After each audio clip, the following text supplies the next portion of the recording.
Les survivants de la Shoah avaient des façons différentes de gérer leur expérience douloureuse. Certains parlaient des atrocités terribles qu'ils avaient endurées pour s'assurer de ne jamais oublier, d'autres gardaient leur histoire pour eux-mêmes, probablement pour protéger leurs enfants de la douleur qu'ils ont supportée. La grand-mère de Hana fait partie de ce dernier groupe.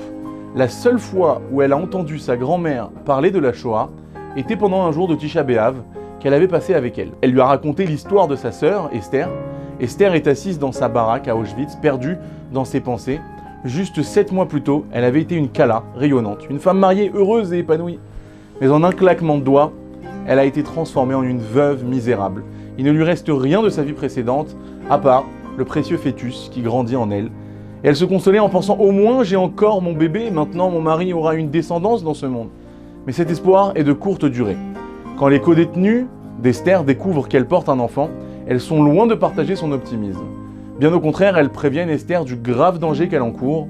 En effet, les nazis torturaient cruellement chaque future mère juive, sans exception pour son crime de perpétuer le judaïsme.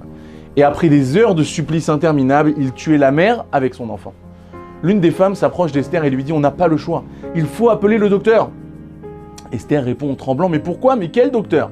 « Le docteur Gisela Perle », répond la femme. Une merveilleuse dame qui va de baraque en baraque pour guérir et donner ses conseils médicaux. Elle a déjà risqué sa vie des milliers de fois pour sauver des futures mères en prenant la vie de leur fœtus à naître. Mettre fin volontairement à la vie de son futur enfant, une décision impossible à prendre pour une femme enceinte. Terrorisée, Esther fond en larmes et se met à hurler « Ne l'appelez pas, ne l'appelez pas, je veux garder mon bébé, je ne la laisserai jamais le tuer !» Pendant que les femmes essayent de raisonner Esther, l'une de ses amies part chercher le docteur Gisela Perle. Aussitôt entrée dans la pièce, Gisela met son bras autour de l'épaule d'Esther et lui dit avec beaucoup de douceur « Ma chérie, écoute-moi. Même si tu vis jusqu'à la naissance de ton bébé, il est impossible que les nazis lui permettent de vivre. Toi et ton enfant, vous serez torturés à mort. Crois-moi, s'il y a bien une chose que tu n'as pas envie de faire ou de voir, c'est la torture de ton nouveau-né. Et même d'après la halakha, cet enfant porte atteinte à ta vie. Nous sommes donc obligés de prendre la sienne. » Il a fallu du temps pour qu'Esther intègre ces paroles et ce n'est qu'après de longues heures et beaucoup de larmes que le docteur Perle a réussi à la convaincre de faire ce qui devait être fait. Ensemble, les deux femmes ont marché jusqu'aux latrines d'une saleté répugnante, le seul endroit où les nazis n'entendraient pas les cris de douleur d'Esther. Avant de commencer, Gisela lui dit doucement « Esther, je suis moi aussi une femme et moi aussi une mère. Tu peux me croire, chaque fois que je fais ça, mon cœur pleure à nouveau. Maintenant, je sais que j'ai ce droit d'enlever une vie, mais j'ai promis à Hachem que si jamais je sors de cet enfer, j'irai moi-même me consacrer à apporter de nouvelles vies dans ce monde. Ces mains qui ont été obligées de tuer des bébés resserviront un jour à redonner la vie. Et toi, ma chère Esther, ta vie ne va pas s'arrêter avec la mort de cet enfant. Si tu sors vivante d'ici, je te promets qu'un jour, tu auras d'autres enfants. » Et en effet, Esther a miraculeusement survécu aux horreurs de la guerre. Quelques années plus tard, mariée et enceinte, elle s'installe à Brooklyn. Recherchant un obstétricien, sa voisine lui a bien donné plusieurs contacts, mais Esther n'arrive pas à décider lequel elle doit choisir. Après son expérience traumatisante, elle voulait à tout prix avoir le meilleur médecin possible pour ne pas risquer de perdre un autre bébé. Elle ne le supporterait pas. Un après-midi, Esther marche dans une rue à quelques blocs de sa maison lorsqu'elle aperçoit un petit panneau blanc sur lequel il est écrit « Cabinet du docteur Gisela Perle, obstétricienne ».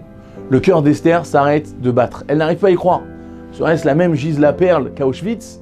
Très émue, Esther entre dans le cabinet et voit une femme debout, derrière le comptoir, consultant des fichiers. Elle s'approche d'elle et lui demande timidement « Docteur Perle, c'est vraiment vous ?» La femme lève les yeux et reconnaît Esther immédiatement. « Esther, tu as survécu! Quel bonheur de te voir !» Les deux femmes s'enlacent vigoureusement, même si des souvenirs douloureux refont surface à ce moment. Esther demande ensuite « Que faites-vous à Brooklyn? Vous avez de la famille ici ?» Le docteur Perle répond tristement « Non, j'ai perdu toute ma famille. Mais aujourd'hui, de nombreux survivants de la Shoah vivent ici à Brooklyn. Ils sont ma famille élargie d'Auschwitz en quelque sorte. Je suis venu ici pour tenir ma promesse d'apporter la vie aux familles juives. » Puis Esther, hésitante, lui demande « Vous vous souvenez de la promesse que vous m'avez faite à Auschwitz ?» Le docteur Perle hoche la tête et Esther continue. « Eh bien, c'est réalisé. Elle s'est réalisée. J'attends un nouveau enfant et j'aimerais tellement que ce soit vous qui le mettiez au monde. » D'abord les larmes aux yeux, Gisela répond ensuite un sourire aux lèvres. « Rien ne me ferait plus plaisir. » Les mois passent rapidement et Esther se retrouve dans une salle d'accouchement sous le contrôle du docteur Perle. Quelle différence entre son expérience des latrines immondes d'Auschwitz et la chambre stérile de l'hôpital.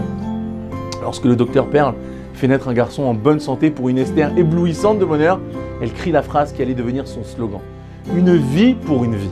Chacun des milliers de bébés qu'elle a mis au monde après la guerre était accompagné de ce cri de victoire. Tout en tenant le précieux bébé dans ses bras, le docteur Pearl se penche et chuchote aux oreilles de la nouvelle maman Esther. C'est notre revanche contre les nazis. Nous avons survécu. Le peuple juif vivra. Shabbat shalom à tous.